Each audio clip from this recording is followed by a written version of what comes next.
Hello, you wonderful people, and welcome to another episode of Super-Fanta-Fi. This week's show, we're talking about TV shows of the supernatural fantasy and or science fictional genre. For today's episode, I'm going to talk about Ishura Season 2, Episode 6. A lot of really interesting things went down in this episode, so let's break it down. So we get introduced to Gilnis, who is kind of a part of, I guess he's working with kind of part of the Old Kingdom loyalists, because for him it's just about, I mean, I guess it's no different from the whole Orisha versus Lithia situation, but I mean, I guess that's meant to be the point of, like, you're trying to squash that, because it's like, well, Lithia failed, but now here's like loyalists from the Old Kingdom trying to start stuff up, but because Gilnis called out Jokey when Jokey was talking about, like, oh, the Queen's mercy. He's like, the Queen, that's some BS. Basically, it's kind of blasphemy. It's kind of a spit in the face to, like, the last king.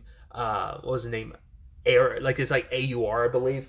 So, but yeah, he's being presented an opportunity. It's like, oh, you're going to be executed because, like, we know you are a part of the particle storm coming this way. Your loyalists and people you're working with that were working in Tuffy City, like, waiting, we got them, and the other loyalists, like, we'll be prepared for them as well. So your attack and your plans have all failed, but in the mercy of our queen, you have a way of getting out of this. You have to fight Rosclay, who there have been talks in the earlier episodes about Rosclay being undefeated. I mean, it's Rosclay, the absolute, obviously. So it's like, right, you'll have an opportunity to fight him, and if you do win, you do get your freedom. So, and he's like, and you're just going to let me walk about free, no issue? Like, what if I try to attack, like, the council or whatever? It's like, no, go ahead and do that. You'll give us the perfect excuse to kill you. Because they don't want to kill him now because he is kind of like this martyred hero. So it's like, you're just going to add more fuel to the fire if you do that. So you want to make it seem like everything's above board. So we're trying to make it like, no, we're giving you a fair shot. It's like, would they really have let him go if he'd beaten Rosclay? They probably would have to, just for the purposes of trying to appear above board, like this is all fair and everything. But I think there might also be an element of they probably kill him later on if they, but also they probably believe we've built Rosclave up, but you know, they kind of have, but it's like Rosclave is so high up that it's like you would never, they probably not even concerned that he would lose. So, but yeah, he's got his machinations in play. Gilnis does. He ends up getting the blasting sword, which once again, that was just left there after everything last episode. So understandably, someone would go run by, which is interesting because, like, Linares was like bringing up the whole, like, well, and the others were talking about the blasting sword. So I guess, I mean, considering Gilnis was working, like, was a part of the whole particle storm thing, I guess Linares and them were trying to get him the blasting sword. And because he said, like, oh, it's back in my possession. So I guess he had it at one point in time. And then, because it was supposed to be in, like, the Old Kingdom. No, it was, the sword was in Tuffy City until Kiyazuna stole it. So, and once again, we know, like, she only stole it because Mestelexiel like the sword, and it was its favorite toy. So that's why his mom stole it for him. But either way, he now has a blasting sword. He's working with Ramza, which expanded lore we're getting. It turns out he's one of two survivors of the original party that faced the true Demon King, and they lost, and he survived. Like I said, one of two, which is interesting because that's set up to be like a very, like, that's a JRPG story there in itself of, like, yeah, the great heroes who fought the boss, but it is that thing of, like, I mean, it kind of gives me the same vibe, especially with the, I guess, like, I'm sure seven has always probably been, like, a very, like, special number. I mean, obviously it's, like, lucky in some cultures, but, like, I think it's significant. I don't know, like, the significance of it in Japanese, but it feels like, I feel like, because you have, like, weren't the Knights of the Round Table, like, 7 knights? Probably not.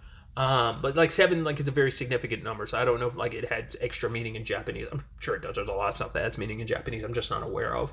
But the reason why I'm bringing it up, because I'm also currently watching, I got to catch up because I'm an episode behind at the time of recording is Ubel Blatt, which also revolves around 7 heroes and how that story plays out. So it's just interesting. Like I said, it just feels like JRPGs, like, people would, you know, the heroes that, like, I'm going this diatribe, I'm so sorry, and I keep starting and stopping, but it's just like the notion of, like, oh, there's only 2 people that survive, because typically be like, oh, they succeeded, and then those heroes created like the foundation for what would become generations down the road. To be fair, it's like who knows how long ago it was that they initially challenged the true Demon King, because the true Demon King hasn't been dead for that long, but who knows when they ended up challenging it and versus when it ultimately ended up being killed, because we still don't even know who the hero is that killed the true Demon King. So, but essentially he's helping Gilness, and we're not sure what it is, because there's like something like dwelling something that he needed,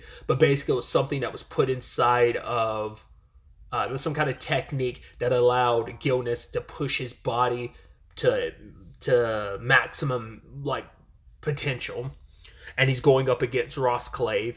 And Rosclay seems like he's caught off guard, but then Rosclay kind of puts in the cheat codes, because he starts being able to use multiple word arts at the same time. Like, being able to be fast with word arts is one thing, but he's literally stacking word arts on top of each other. It's like, how did you do that? It's like, that's crazy.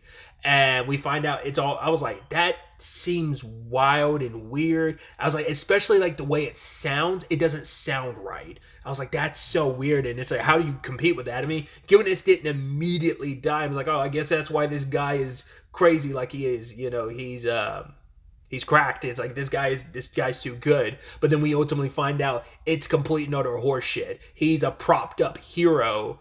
Whether that's 100% his choice, whether that's a racist choice, whether it's a combination of the two, like, you'd assume they've got to know. They've got to be backing his decision to do this, because they need a symbol, you know, to kind of flex their muscles of. That's also why they're not worried, because it's like, well, it's not just Rosclay you're going up against, because, yeah, he's probably a decent enough swordsman, but he's also borrowing power from, like, other people. That's why he's able to use word arts multiple times, because it's literally multiple other people in using those word arts in the fights for him. So also, I think, but he also does have intelligence too. So it might also be like, yes, I have my shortcomings as a swordsman, and I kind of fill those in by kind of cheating and having other people like fill out my roster and help me in some capacities. But he is intelligent enough. I mean, not unless someone else figured it out, but he did seem to figure out the blasting sword on his own, because he's like, okay, I was wondering why you could sheath the sword with no problem. I was like, what is the activator for the blasting sword? And it's velocity. It's the velocity of a slash and it making contact with something. It's what activates the blasting sword. So for him, it's like, as long as I make it so you don't build up enough velocity with a swing, like as long as I'm holding it in place enough that you can't really swing it, you can't actually use the blasting sword. You kind of like rob it of its power. So, and he immediately gets cut down. And then you have Rosclay being like, oh, like, I'll show mercy on you and stuff. And you're like, right. I'm like, this seems like complete and utter horse shit. And he's like, oh, I want to show you something. And then he revealed the truth, because he knew that Gilness wouldn't accept whatever it is he showed him. And it's just because for Gilness, he has too much pride. He's like, this is the hero that people are building up to. He's a fraud. He's a fake. So much people have put their faith in this fake hero. And Gilness attacks, and Rosclay slays him. And it's just like, right, he turned down my kind. But I look at what he did. He fought valiantly. It was a fair fight. Yada, yada, yada. Spewing all his points. Complete and utter bullshit. We find out the whole thing was, I mean, because Gilness had his own plan. His plan was to have people in the crowd, his people, like shoot arrows at him. And then it turns out, oh my God, Rosclay isn't fighting fair. Turns into a riot. What the end result beyond that would have been, I don't know if that was just going to be his means of escaping, or maybe he was going to use this opportunity to get close and attack some officials and stuff like that. But it was all a moot point, because Ramzo ended up betraying him. You know, and he's like, both of them feel bad about it, because Rosclay is like, unfortunately, I had to kill him. And even Ramzo's like, yeah, I actually kind of like the guy. I felt bad about the whole Gilness situation. But for him, it's like a job is a job, because he's viewed as one of the cowards that basically ran away from the, you know, even though like you survived, but like it's that not survivor's guilt, but like his reputation is tarnished. So you kind of have to make do with whatever job comes your way, because you are not heralded as like, oh my God, you survived the true Demon King. It's like, you ran away. That's the only way you survived, right? You coward. Like, the fact of the matter is, we still have to deal with the Demon King because you ran away. Like, so you never really think about like how that was going to be levied against him. The other survivor, I'd assume I think it's Neft, I believe their name is. assuming they go through the same thing, or maybe that's just a Ramzo thing, and who knows. So I just thought that was so fascinating. But Rosclay later on visits this girl named Ishka. I think it's the thing of he's heralded as this like hero. I guess I wonder if he was kind of like a nobody nothing, and then Horatia chose the most nobody person that like built him up so that no one would know the truth. And it seems like Rosclay is open to this Ishka girl because he's like, yeah, I kind of basically cheated in the fight, and she kind of consoles him, and he's offering her a ring, and she's like, oh, in the distant world, that's kind of a ring of engagement, like this jewelry exchange is kind of like, you know, means engagement. He's like, oh, then it's fine, and she's like, no. I don't want anything left behind when I'm gone. And it kind of feels like it seems like she's sick and she's dying, but he still leaves the ring behind regardless, you know? And she's like, right, this ring will basically outlive me. And he still left it even though I told him not to. She's happy about it, but it's also just kind of like, she doesn't want anything remaining because like, it's just, I think, a sad reminder of everything I get, it's just going to outlive me. It's just, I think, a constant and stark reminder of that. Because for her, it's like Rosclay being this herald hero, it's kind of enough of a gift. For her, it's like it's too great of a gift for someone like her, because she's like, I'm just some regular village girl. So I guess they have history where it's like before Rosclay became Rosclay the Absolute, he was just a village kid. Like I said, I think they probably chose him because it's like, well, he needs to be the hero that comes out of nowhere. And so they created and concocted this tall tale, this legendary hero. But yeah, he's this false idol, and just knowing that everything is complete and utter bullshit is really fascinating. So they're even talking at the end of the episode. It's him and Jelky trying to like talk about the aftermath of everything. Specifically, like, right, the particle storm was kind of like, it was dealt with. It had the benefit of, well, now we got to see what Melee, like, Melee kind of forcing our hand also allowed us to kind of put him in a position to showcase what he's capable of, and then, you know, gets you more prepared for the royal fight. Because even he was talking to Ramzo about it. It's like, I know, it might have been him or Ishka he was talking about. He knows, like, I'm the weakest. Oh, right, because Ramzo was like, why did you let Gilness get the upper hand like that? Why'd you let him bulk up? Like, why'd you let him get strong enough in the fight? And for Rosclay, it's like, I know I'm going to be the weakest in the Royal Games, so I need to fight stronger opponents to kind of know where I stand, to give myself every advantage, because the stronger the opponent is, the more experience I have under my arsenal, under my belt, in preparation for this upcoming fight, because I know I'm going to be the weakest of the weak in amongst that crew of people participating. But they're talking about the silver hair boy, I think, like the boy that's like the arms dealer, the one who was selling weapons in episode, was that 3 with Toroa? Yes, that was like episode 3.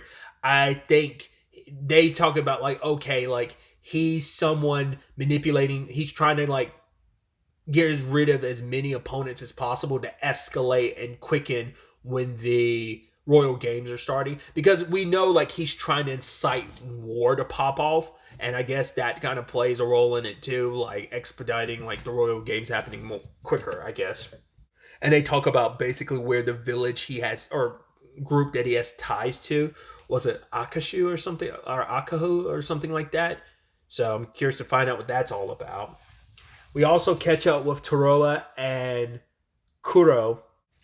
Kuro is finally awake, and it becomes this conversation about the Kune of it all, because he's like asking Toroa, is like, okay, you're someone that came back from hell, right? He's like, yes, obviously playing up the role, you know, got to keep up that legend, you know, you can't let people know the original Toroa is actually dead and I'm his son filling that void. But either way, Kuro's asking, do, you know, homunculi like die, you know, I guess can they like age and die or whatever naturally. And for him, it's just trying to figure out everything about why is Kune going so above and beyond for me, because she was always a means to an end to him. It's like, I just used her, and why would she care enough about me? And it's just kind of like, how do you feel about her? And he's just like, I want her by my side. I don't want to be separated from her. And he's basically like, well, the same thing applies for Kune. It's like, initially you were just using her as a means to an end because you felt like you were losing your sight and everything, your power, and you needed someone. and you wanted to kind of keep her around for that sake. You just needed her. She was just a means to an end, but now it's like you do care for her, and she's in the same boat.